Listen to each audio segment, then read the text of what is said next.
All right, time to talk about notes for myself, things that help me remember what I'm supposed to say about these bullets. So every time I'm in the normal view, there's an area available for taking notes. And you might even notice it down here on the taskbar. It says Notes. So I'm going to click on that, and it makes a little thing down here. And I can decide how much screen space to devote to this thing as I type in the notes that help me remember what I want to say during this slide. So maybe I'm going to click to add my notes, and I'm going to say, they read faster than you can talk.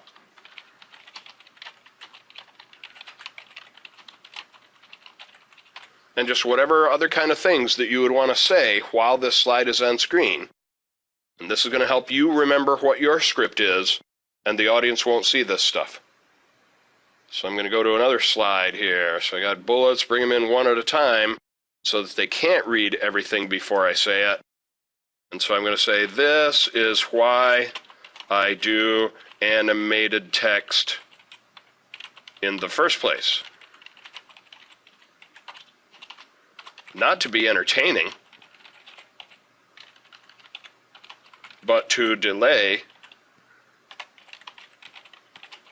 the bullets. So those are little notes to myself. Little red squiggle here. I bet you know what that is from other kind of programs you've used. It's the spell checker. So I'm going to right click and it says, oh, did you mean place? Yeah, I meant place. There we go. Fix that. All right, so now I'm going to save that into my presentation.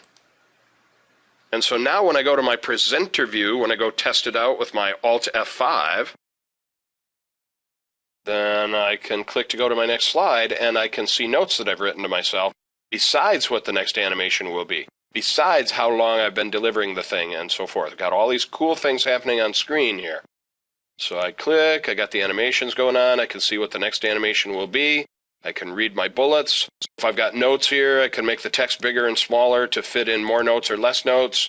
If it's so big that it's off the bottom of the screen, I'll have a scroll bar that I can scroll up and down and read my notes. So I can see the animations ahead of time. I can read my notes to help me remember what I was supposed to say about all these bullets. And as I go to the next slide, its notes come up here. So really cool stuff going on in that lovely presenter view. I'm so stoked about the presenter view. I'm glad to be able to show it to you because for a lot of us, this is a life changer. It was for me. So I'm going to end that slideshow right here. Okay, to make the notes become available, you click on the Notes button down here. By the way, then what some people will do when they didn't know about presenter view, or if they're not going to be in a place where they have the two monitors, then they can maybe print out the notes for themselves.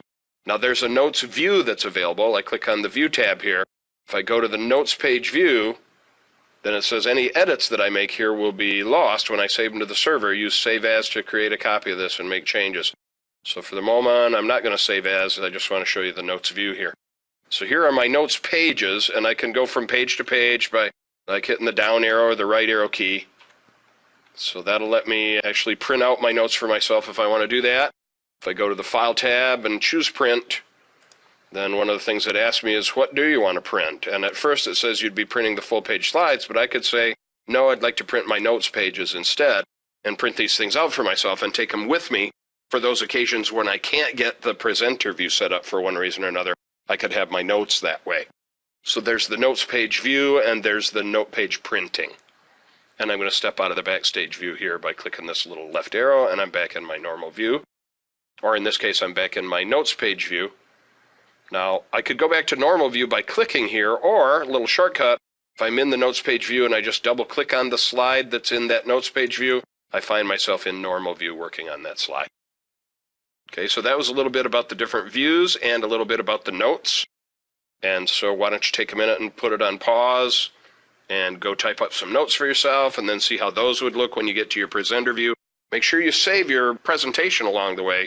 We'd hate to have it die on you somewhere along the way as you're building this thing for practice, something that you might actually use at work. So put the video on pause, put in some notes, practice with your presentation view just a little bit more.